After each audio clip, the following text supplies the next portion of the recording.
السلام عليكم ورحمة الله وبركاته. اللهم احفظ مصرنا من كل شر. اللهم احفظ مصر يا رب العالمين. بعد زلزال الجيزة اليوم، الهلال الأحمر يصدر توجيهات للمواطنين للوقاية من أخطار الزلزال.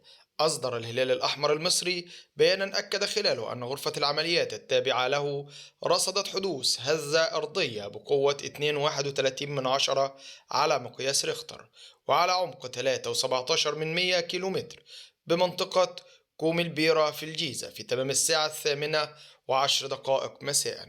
وقال الهلال الأحمر في بيانه أن غرفة العمليات تتابع تأثيرات الهزة الأرضية التي شعر بها سكان الجيزة، لافتا إلى أنه تم اتخاذ الإجراءات اللازمة وتفعيل خطة الطوارئ.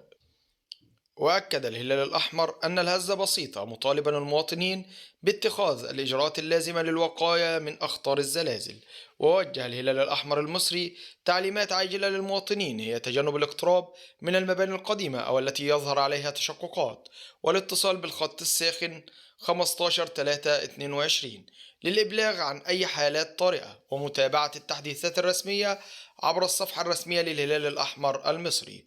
وأوضحت الغرفة أن الوضع الحالي مستقر، ولم ترد بلاغات عن أي أضرار بشرية أو ممتلكات حتى الآن.